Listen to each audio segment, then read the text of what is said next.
नमस्कार, स्वागत है आपका पब्लिक एशिया न्यूज में। आज हमारे साथ बैठे हैं यहाँ पे पब्लिक एशिया के संपादक मुकेश वस्त जी। स्वागत है मुकेश जी आपका पब्लिक एशिया न्यूज में। धन्यवाद स्वाति। आज का हमारा चर्चा का विषय रहेगा बिहार की राजनीति। जी हाँ, बिहार में हाल ही में नीतीश ने जो भाजपा के साथ अपना गठबंधन खत्म करके आरजेडी के साथ गठबंधन करके अपनी सरकार बनाई है, इस विषय पे हम मुकेश जी से कुछ बात करेंगे। मुकेश जी, क्या कहना है ये गठबंधन के बारे में? ये सरकार कितनी लंबी चलेगी और क्या है इसमें आगे क्या हो सकता है? स्वाति, बड़ी हैरानी हुई बिहार का घटनाक्रम देख के मुझे, और हास्यपद भी है कि बार बार नीतीश जी जो है कभी कहीं पलटा मार लेते हैं, कभी इधर पलटा मार लेते हैं। मुझे तो समझ में नहीं आता नीतीश जी कर क्या रहे हैं, बिहार का भविष्य जा कहाँ रहा है। कभी तो भारतीय जनता पार्टी के साथ सरकार बना के बैठ जाते हैं सीएम बन के, जब उनको कहीं थोड़ी बहुत तकलीफ होती है तो वो दूसरे विपक्ष से गठबंधन कर लेते हैं। कई बार ऐसा घटनाक्रम हुआ है बिहार में, तो मैं देख रहा हूँ कई बार लोगों ने उनको पलटू राम शुरू कर दिया कहना, भारतीय जनता पार्टी बोले पलटू राम है, कभी इधर पलट जाते हैं कभी उधर पलट जाते हैं। तो इस तरह का जो घटनाक्रम है ये बिहार की राजनीति में एक नया अध्याय दिखने जा रहा है। 2024 में जो भारतीय जनता पार्टी पूरे देश में चुनाव लड़ने जा रही है, उनकी नज़र सबसे ज़्यादा बिहार पे है, क्योंकि बिहार में भारतीय जनता पार्टी का पिछले समय से वर्चस्व बढ़ता जा रहा था। इससे जो है नीतीश को खतरा होने लगा। जैसे अभी देखा होगा आपने, नड्डा जी ने एक प्रेस कॉन्फ्रेंस करी थी, उसमें उन्होंने कहा कि भैया 200 सीटों पे हम लड़ेंगे और बाकी ऊपर हम लड़ लेना।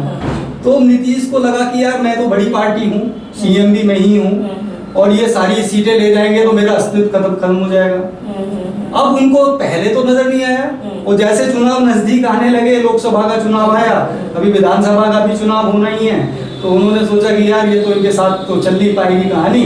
तो उन्होंने जिसके खिलाफ पूरे टाइम राजनीति की, लालू प्रसाद यादव के खिलाफ राजनीति की, भारतीय जनता पार्टी का एलिगेशंस लगाए, उन्हीं के साथ जो है गठबंधन करके सरकार बना ली। अब भारतीय जनता पार्टी तो पूरी तरह से केंद्रित है। देखिए साथी, दो बड़े फायदे भी हो सकते हैं, नुकसान भी हो सकते हैं। भारतीय जनता पार्टी पिछले समय में बिहार में मजबूत हुई है, और जो दूसरी पार्टी हैं उतना उनके सामने नजर नहीं आ रही खड़ी।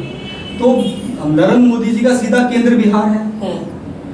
अब बिहार पे वो पूरा काम कर रहे हैं, उनका संगठन काम कर रहा है अच्छे से, देश में सभी जगह कर रहा है, लेकिन बिहार पे स्पेशल कर रहा है। तो इससे क्या नीतीश जी को बड़ा झटका लगने वाला है। बड़ा लोकसभा के चुनाव में देखना, हालांकि विपक्ष बड़ा खुश हो रहा है, वो सोच रहा है कि हमने ना महाराष्ट्र का बदला ले लिया बीजेपी से। कि महाराष्ट्र में जो बीजेपी ने ड्रामा रच के सरकार बनाई, हमने सरकार बना के निशा कर दिया, तो उनको लग रहा है कि यार हमने बिहार में हमारे साथ कर दिया।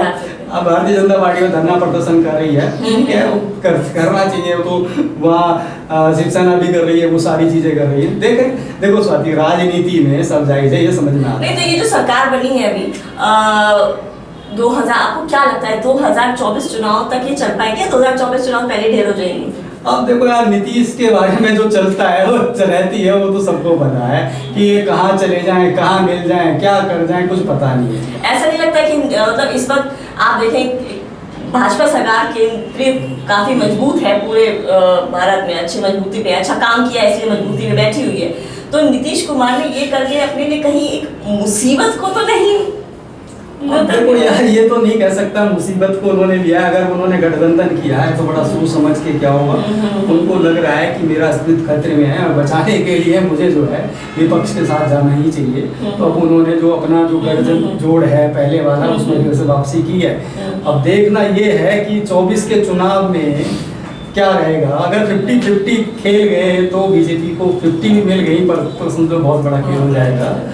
तो देखते हैं, चलिए देखते हैं ये जो नई गठबंधन की सरकार बनी है नीतीश जी और आरजेडी की, ये कब तक चलती है, कितना चलती है, और इस पर आगे क्या असर होता है पूरे भारत देश की राजनीति पर। आपको ये मेरी चर्चा कैसी लगी हमें कमेंट बॉक्स में जरूर बताइएगा, और ऐसी चर्चाएं लेकर हम आपके सामने हाजिर होते रहेंगे। नमस्कार।